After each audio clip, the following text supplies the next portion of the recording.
श्री कृष्ण कहते हैं कि किसी भी तरह रिश्तों को बेहतर बनाने की सलाह आपकी अपनी समझ से ज़्यादा बेहतर कोई सलाह नहीं हो सकती। अलग अलग रिश्तों को अलग अलग तरीके से निभाने की ज़रूरत होती है। आप किस रिश्ते को कितनी अहमियत देते हैं यह आपके ऊपर निर्भर है।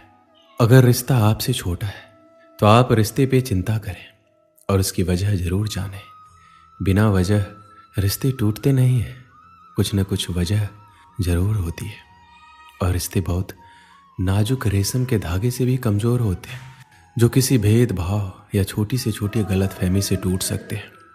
तो बेहतर होगा कि आप अपने रिश्तों को बेहतर बनाने के लिए उनको उचित ऊर्जा दें और मान दें ज़रूरत से ज़्यादा या ज़रूरत से कम व्यवहार से भी रिश्तों पर फर्क पड़ सकता है। सोचें समझें फिर फैसला लें।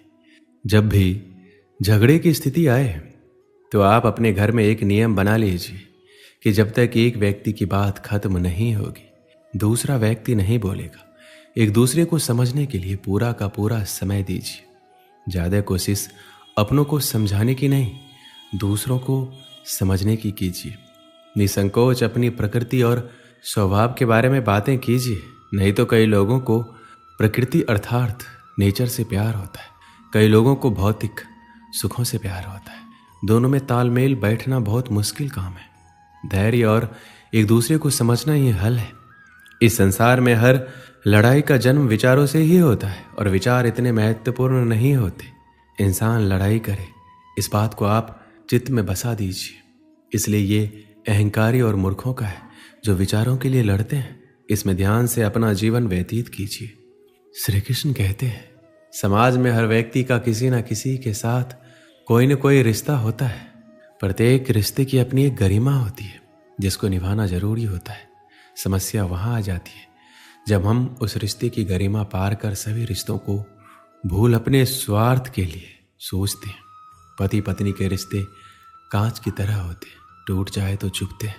इन्हें टूटने में एक पल और बनाने में बरसों लग जाते हैं। रिश्ते को बेहतर बनाने के तरीके, कोई रूठे तो उसे मनाना सीखो। रिश्ते तो मिलते हैं नसीब से, बस उन्हें खूबसूरती से निभाना सीखो। ऐसे में आज हम आपको रिश्तों को बेहतर बनाने के तरीके बताएंगे जिससे आप अपने रिश्ते में हमेशा नयापन बरकरार रख सकेंगे। रिश्ते में सबसे बड़ी चीज है भरोसा। एक दूसरे पर भरोसा करना रिश्ते का पहला कदम होता है। एक दूसरे की अहमियत को पहचानना। अक्सर ऐसा होता है कि हम झूठे स्वाभिमान के चलते अपने साथी की अपनी जिंदगी में अहमियत को स्वीकारते ही नहीं हैं। हम उससे भरोसे की उम्मीद तो करते हैं मगर उस पर भरोसा नहीं करते। अगर गौर करेंगे तो पाएंगे कि हम अपने ज़्यादातर रिश्तों में सिर्फ इसी कमी के चलते फासले बना लेते हैं। ये कदम इतना मुश्किल भी नहीं होता। जरा सा भरोसा एक दूसरे पर कीजिए तो सही। यकीन मानिए बदले में भरोसा, सहारा, प्यार और साथ सब कुछ आपको मिलेगा। रिश्तों को बनाने के लिए आपको अपने खास लोगों के साथ बातचीत, हालचाल लेते रहना चाहिए। कभी कभी बिना काम का भी फ़ोन उठाकर यूं ही मौसम की खबर ले लेना चाहिए। मतलब जो वाकई में खास है उनको समय दीजिए। ज़्यादातर लोग आपसे आपके स्नेहपूर्ण और ख्याल रखने को हमेशा के लिए याद करते हैं। इसलिए छोटे छोटे तरीकों से भी पूछते रहें कि हाँ जी आप आज कैसे हैं। अक्सर लोग समय के साथ बदल जाने का आरोप लगाया करते हैं, इसलिए उनको अपनापन महसूस करवाएं। गलतियां करना और उनसे सबक सीखते रहना सबसे जरूरी है। सामने वाले के आत्मसम्मान को कभी ठेस ना पहुंचाकर आप उनका प्रेम और विश्वास दोनों हासिल कर सकते हैं। बाकी सबका अपना अनोखा तरीका होता है। हर एक रिश्ते की कदर कीजिए। रिश्ते अक्सर आपके व्यक्तित्व का आईना होने के साथ साथ आपके सुख दुख के साथी भी है। आप जिस तरह उनके साथ व्यवहार करेंगे आपको भी वैसा ही व्यवहार बदले में मिलेगा। रिश्तों को लेकर मेरी सबसे अहम सलाह एक ही है, आप अपने रिश्तों का ख्याल रखिए, वो भी आपका ख्याल जरूर रखेंगे। मैं अक्सर देखता हूँ कि लोग कहते हैं कि उनके कुछ रिश्तेदार उनके साथ अच्छा व्यवहार नहीं करते। मेरे भी कुछ ऐसे रिश्तेदार हैं जो मेरे साथ अच्छा व्यवहार नहीं करते, लेकिन मैं उनको लेकर रोता नहीं हूँ। श्री कृष्ण कहते हैं उनका व्यवहार उनका कर्म है और आपका व्यवहार आपका कर्म है। वो आपके साथ जैसा भी व्यवहार करे वह आपके वश में नहीं है, लेकिन आप उनके साथ कैसा व्यवहार करते हैं यह आपके वश में जरूर है। जहाँ तक हो सके अच्छे और विनम्र बने रहिए। यदि बात आपके स्वाभिमान पर आती है तो हट जाइए, लेकिन दूसरों के साथ उन्हीं के स्तर पर मत जाइए। सबका हिसाब किताब लिखा जा रहा है, आपका भी और उनका भी। रिश्तों की अहमियत आपसी समझ और व्यवहार से जुड़ी है।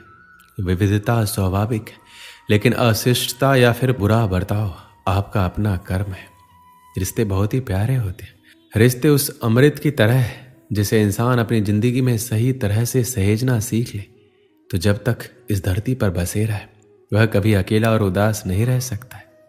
एक समय में दो भाई रहा करते थे। दोनों ही बड़े स्नेह के साथ रहते थे। कोई चीज लाते तो एक दूसरे के परिवार के लिए अवश्य लाते। छोटा भाई भी सदा बड़े को आदर तथा सम्मान की दृष्टि से देखता।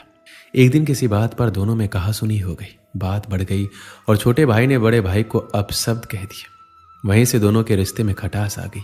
पूरा 1 साल बीत गया, लेकिन दोनों में से किसी ने भी एक दूसरे से बात करने की कोशिश नहीं की। जब छोटे भाई की बेटी का शादी का अवसर आया तो उसने सोचा कि बड़े तो बड़े ही होते हैं, मैं उन्हें ही मना लेता हूँ। उसने भाई से बीती बातों को लेकर क्षमा मांगी और घर का विवाह कार्य संभालने का निवेदन किया। लेकिन बड़ा भाई मन में बात लेकर बैठा था, इसलिए उसने विवाह में जाने से मना कर दिया। इससे छोटा भाई भी दुखी हुआ, लेकिन उसने ठान लिया कि वह किसी भी तरह भाई को मना कर रहेगा। विवाह के काफी दिन कम बचे थे। छोटे भाई के प्रयास लगातार जारी थे। एक दिन एक रिश्तेदार ने छोटे भाई को बताया कि तुम्हारा बड़ा भाई रोज एक महाराज जी के पास सत्संग सुनने जाता है, उनकी सारी बातें वो मानता है। इसके बाद छोटा भाई उन संत के पास पहुंचा और पिछली सारी बात बताते हुए अपनी गलती के लिए क्षमा याचना की और पश्चाताप व्यक्त किया। उसने संत से निवेदन किया कि आप मेरी बेटी के विवाह में मेरे बड़े भाई को आने के लिए राजी कर दें। दूसरे दिन जब बड़ा भाई सत्संग में गया तो संत ने उससे पूछा, तुम्हारे छोटे भाई के यहाँ कन्या का विवाह है, तुम क्या काम संभाल रहे हो? उसने जवाब दिया, मैं तो विवाह में सम्मिलित ही नहीं हो रहा हूँ। कुछ वर्ष पूर्व मेरे छोटे भाई ने मुझे ऐसे कड़वे वचन कहे थे जो आज भी मेरे हृदय में कांटे की तरह खटक रहे हैं। संत जी ने कहा, सत्संग के बाद मुझे मिलकर जाना। सत्संग समाप्त होने के बाद बड़ा भाई संत के पास पहुंचा तो उन्होंने पूछा, मैंने बीते रविवार को जो प्रवचन दिया था उसमें क्या कहा था? काफी देर सोचने के बाद हाथ जोड़कर बोला, माफी चाहता हूं, मुझे कुछ याद नहीं आ रहा।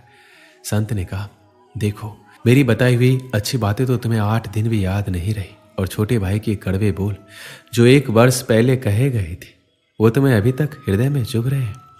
जब तुम अच्छी बातों को याद नहीं रख सकते तब उन्हें जीवन में कैसे उतारोगे?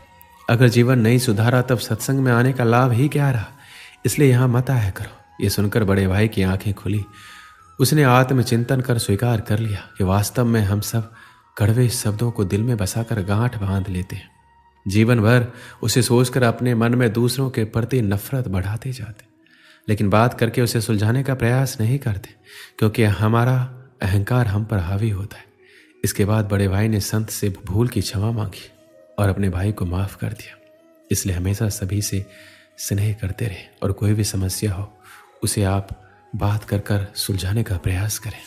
दोस्तों, इस वीडियो में बस इतना ही। मिलते हैं अगले वीडियो में। अपना ख्याल रखिएगा। जय श्री कृष्ण।